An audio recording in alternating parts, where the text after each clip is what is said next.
Bismillahirrahmanirrahim. Assalamualaikum warahmatullahi wabarakatuh. Bertemu lagi bersama saya Yani Minggani SPD, Guru Pendidikan Agama Islam dan Budi Pekerti di SMA Negeri 1 Ciranjang, Kabupaten Cianjur. Pada kesempatan kali ini saya akan menjelaskan materi PAI di kelas 10 tentang Quran Surat Al-Isra ayat 32 dan Quran Surat An-Nur ayat 2, yaitu tentang menghindari pergaulan bebas dan perbuatan zina. Oke, mari kita simak penjelasan berikut ini. Pergaulan bebas dan semua perbuatan yang dapat mengarah ke perzinahan dilarang oleh Islam. Perbuatan tercela ini akan mengakibatkan hancurnya kehidupan pribadi dan merusak tatanan kehidupan masyarakat. Nah, lebih dari itu, perzinahan, orang yang melakukan perzinahan itu akan dikucilkan oleh masyarakat. Nah, dan tentu saja akan mendapatkan laknat dari Allah dan Rasul-Nya. Nah, Islam tidak melarang untuk bergaul dengan siapapun. Tapi tentu saja Islam menganjurkan umatnya untuk memilih teman atau sahabat yang memiliki akhlak yang baik. Menurut Islam, pergaulan harus sesuai dengan nilai-nilai Islam, serta tidak boleh melanggar norma dan etika. Islam sangat membenci dan melarang pergaulan bebas, yaitu pergaulan yang tidak mempedulikan aturan agama, tidak mempedulikan norma dan etika yang berlaku di masyarakat. Kemudian kemuliaan dan kehormatan diri seseorang itu harus dijaga dengan selalu berakhlak mulia. Nah, lebih dari itu, kesempurnaan iman seseorang tercermin dari kesempurnaan akhlaknya. Nah, lantas apa itu yang dimaksud dengan pergaulan bebas dan perbuatan zina? Oke, kita akan bahas satu persatu.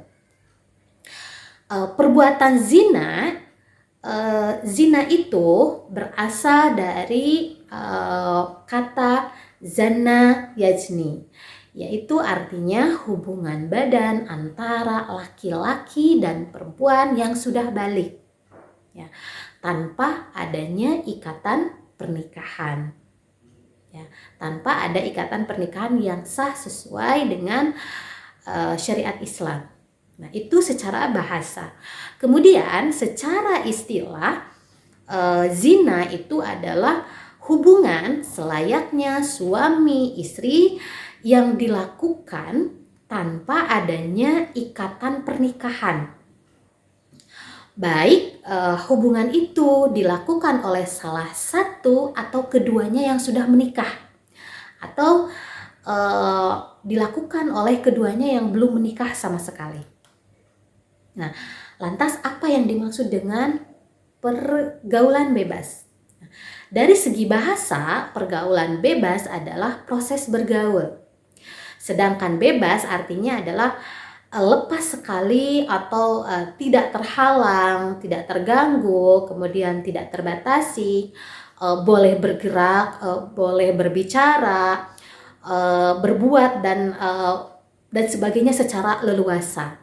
Nah, jadi bisa diartikan bahwa pergaulan bebas itu adalah perilaku menyimpang yang melanggar norma agama maupun norma kesusilaan. Contoh perbuatan pergaulan bebas dalam kehidupan sehari-hari itu seperti seks bebas atau perbuatan zina yang banyak kita lihat prakteknya dalam kehidupan sehari-hari. Ya, laki-laki dan perempuan seakan bergaul tidak ada batas. Oke, sekarang kita akan membahas tentang dalil nakli dari perbuatan zina dan pergaulan bebas. Yang pertama yaitu Quran Surat Al-Isra ayat 32. A'udzubillahi minasyaitonirrajim. Bismillahirrahmanirrahim. Wala taqrabuz zina innahu kana fahisyah wa sa'a sabila. Yang artinya, dan janganlah kamu mendekati zina, karena zina itu sungguh suatu perbuatan keji dan suatu jalan yang buruk. Maksud ayat ini adalah kita dilarang untuk mendekati zina, karena zina adalah perbuatan yang keji dan jalan yang buruk. Nah, yang dimaksud perbuatan mendekati zina dalam Quran surat Al-Isra ayat 32 adalah perbuatan yang dapat mengakibatkan pelakunya terdorong untuk melakukan perzinahan.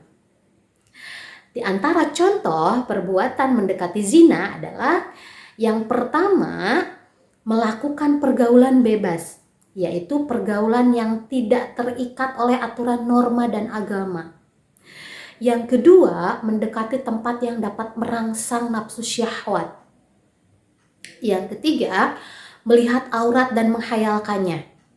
Baik perempuan melihat aurat laki-laki atau laki-laki melihat aurat perempuan. Yang keempat, melihat film atau tayangan media yang mengundang syahwat. Misalnya melihat tayangan film porno dan tayangan-tayangan yang lain yang dapat meningkatkan nafsu syahwat. Yang kelima yaitu membaca bacaan yang mengandung unsur-unsur yang dapat menimbulkan nafsu syahwat. Yang terakhir, yang keenam, perempuan yang memakai pakaian tapi tidak menutup aurat. Ya, atau perempuan yang berpakaian menutup aurat tapi bajunya transparan atau memperlihatkan lekukan tubuh, itu yang dapat mengundang nafsu syahwat laki-laki. Nah, para ulama telah bersepakat bahwa hukum perbuatan zina adalah haram. Ya, sebagaimana dalam Quran surat Al-Isra ayat 32 terkandung larangan untuk tidak melakukan perbuatan zina. Kata jangan mendekati, seperti yang disebutkan tadi dalam Quran surat Al-Isra ayat 32, merupakan larangan mendekati sesuatu yang dapat merangsang jiwa dan nafsu untuk melakukannya. Jadi dengan demikian larangan mendekati zina mengandung peringatan agar kita tidak terjerumus ke dalam sesuatu yang dapat berpotensi mengantarkan kepada langkah yang melakukannya. Jadi mendekati zinanya saja sudah dilarang, apalagi melakukan zina yang sesungguhnya. Dalil nakli yang kedua yaitu Quran surat An-Nur ayat 2. A'udzubillahi minasyaitonirrajim. Bismillahirrahmanirrahim. Az-zaniyatu waz-zani, pezina perempuan dan pezina laki-laki, fajlidu kulla wahidin minhuma mi'ata jaldah. Deraklah masing-masing keduanya 100 kali. Wala ta'khudhukum bihima, dan janganlah rasa belas dan kasihan kepada keduanya, ra'fatan fi dinillah, mencegah kamu untuk menegakkan agama Allah. In kuntum tu'minuna billahi wal yaumil akhir, jika kamu beriman kepada Allah dan hari kemudian, wal yashhad adzabahuma, dan hendaklah pelaksanaan hukuman mereka itu disaksikan ta'ifatum minal mu'minin, disaksikan oleh sebagian orang-orang yang beriman. Jadi kandungan dari Quran surat An-Nur ayat 2 ini yang pertama adalah pelaku zina baik laki-laki maupun perempuan maka hukumannya adalah dengan cara dicambuk sebanyak 100 kali. Kemudian kandungan yang kedua dari Quran surat An-Nur ayat 2 ini adalah Allah melarang orang beriman berbelas kasihan kepada mereka, kepada keduanya, kepada laki-laki dan perempuan yang melakukan zina tersebut. Sehingga mencegah untuk menjalankan perintah Allah, menjalankan hukum Allah Subhanahu wa taala. Yang terakhir yaitu pelaksanaan hukuman bagi pelaku zina itu harus disaksikan oleh sebagian orang yang beriman. Nah, kemudian menurut kandungan Quran surat An-Nur ayat 2 disebutkan bahwa zina itu terbagi menjadi dua. Yang pertama itu adalah zina muhsan dan zina ghairu muhsan. Yang pertama, zina muhsan. Zina muhsan adalah zina yang dilakukan oleh seorang laki-laki atau perempuan yang sudah pernah menikah. Jadi perzinahan yang dilakukan oleh laki-laki dan perempuan yang keduanya sudah punya pasangan yang halal atau sudah menikah. Ya. Nah, hukuman bagi zina muhsan ini adalah dilempari batu atau dirajam sampai mati. Nah, hukuman rajam ini dilakukan jika memenuhi syarat, yaitu adanya 4 orang saksi. Yang kedua yaitu zina ghairu muhsan, yaitu zina yang dilakukan oleh laki-laki dan perempuan yang belum pernah menikah atau yang dilakukan oleh perjaka atau gadis. Ya. Nah, hukuman untuk zina ghairu muhsan ini adalah didera 100 kali dan diasingkan selama 1 tahun. Jadi, tahukah kamu bagaimana cara mengetahui dan membuktikan seseorang telah melakukan perbuatan zina? Nah, ada 2 cara untuk mengetahuinya. Ada 2 cara dan bagaimana membuktikannya, apakah seseorang yang telah melakukan orang yang telah melakukan perbuatan zina atau tidak. Yang pertama yaitu dengan menghadirkan 4 orang saksi. Nah, syaratnya saksi-saksi itu harus laki-laki. Ya. Jadi dari saksi itu harus laki-laki, kemudian harus orang yang adil, memberikan kesaksian yang sama tentang waktu, tempat, melihat dengan mata kepala sendiri, serta memang pelakunya betul-betul melakukan perbuatan zina. Yang kedua yaitu adanya pengakuan dari pezina itu sendiri bahwa dirinya memang benar-benar telah melakukan perzinahan. Nah, pelaku yang mengaku telah berzina itu syaratnya harus sudah balik dan berakal. Nah, apabila orang yang awalnya mengaku sudah melakukan perzinahan, kemudian dia menarik kembali pengakuannya, maka pengakuannya itu bisa diterima, berarti dia tidak terkena hukuman rajam ataupun didera. Nah, begitupun untuk bukan hanya orang yang melakukan perzinahan saja yang mendapatkan hukuman didera atau dicambuk. Bagi orang yang melakukan persaksian palsu dengan mengatakan bahwa dia melihat seseorang telah melakukan perzinahan, tapi ternyata persaksiannya itu tidak bisa dibuktikan, maka dia pun harus dihukum cambuk sebanyak 80 kali cambukan. Nah, siapakah yang berhak melakukan hukuman ini? Tentu saja yang berhak melakukan hukum dari mencambuk atau mendera seseorang yang melakukan perzinahan adalah seorang kepala negara di suatu negara. Dan tentu saja negara tersebut memang menjalankan hukum syariat Islam. Ya, bagi negara yang tidak menggunakan hukum syariat Islam, tentu saja mereka menggunakan aturan undang-undang yang berlaku di negara tersebut. Selanjutnya adalah dampak buruk pergaulan bebas dan perbuatan zina. Antara lain yaitu menimbulkan berbagai jenis penyakit kelamin. Contohnya seperti AIDS. Yang kedua, pezina akan dihukum berupa dera atau cambuk sebanyak 100 kali bagi yang belum menikah, atau dirajam sampai mati bagi pasangan yang berzina tapi kedua-duanya sudah menikah. Yang ketiga, mendapatkan hukuman sosial dari masyarakat, yaitu dikucilkan oleh masyarakat. Masyarakat akan mengucilkan mereka bagi yang melakukan perzinahan karena mereka sudah membawa nama baik masyarakat tersebut atau di kampung tersebut. Ya. Yang selanjutnya mendapatkan merusak dan mengaburkan hubungan nasab. Kenapa? Karena orang yang melahirkan anak dari hasil perzinahan itu nasabnya tidak jelas. Ya, nasabnya tidak jelas. Jadi anak ini tidak bisa dinasabkan kepada ayahnya karena dia melakukan hubungan di luar pernikahan. Yang selanjutnya adalah menghancurkan masa depan anak. Ya, anak yang dilahirkan dari hasil perzinahan tentu saja masa depannya secara administrasi negara mungkin dia tidak bisa mendapatkan, contohnya adalah akte kelahiran, ya, karena tidak jelas secara administrasi kenegaraan tidak jelas hubungan nasabnya dengan ayahnya.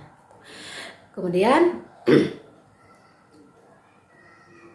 yang terakhir adalah memicu perbuatan dosa besar yang lain. Seperti misalnya contohnya membunuh anak hasil perzinahan, melakukan aborsi, atau membunuh anak hasil perzinahan tersebut. Ya. Nah, yang selanjutnya bagaimana cara menghindari pergaulan bebas dan perbuatan zina? Yang pertama, kita sebagai perempuan harus berpakaian menutup aurat sesuai dengan yang diperintahkan oleh agama kita, sesuai dengan syariat Islam. Menutup aurat, berpakaian rapi, dan tentu saja harus sopan. Yang kedua, memilih teman bergaul yang soleh. Karena seseorang itu tergantung agama temannya. Rasul mengatakan seperti itu. Kalau kita bergaul dengan orang yang baik, otomatis kita akan terbawa baik. Tapi kalau kita bergaul dengan orang yang tidak baik, maka kita akan terbawa tidak baik. Kecuali memang kita bisa memberikan perilaku yang baik kepada teman kita yang tidak baik. Yang ketiga, menghindari tempat-tempat maksiat yang dapat memberikan peluang dan kesempatan untuk berzina. Misalnya menghindari klub malam, yang di sana memang banyak khamar atau minuman keras. Kemudian yang keempat, menghindari perilaku yang menjurus kepada perbuatan zina. Seperti contohnya apa? Contohnya adalah pacaran. Pacaran adalah aktivitas yang dapat mendekatkan kita kepada perbuatan zina. Karena dari aktivitas pacaran itu, otomatis orang akan melakukan suatu perbuatan yang ujung-ujungnya akan menjurus kepada perbuatan zina. Diawali dengan pegangan tangan, berpelukan, ciuman, ya, nauzubillah min dzalik.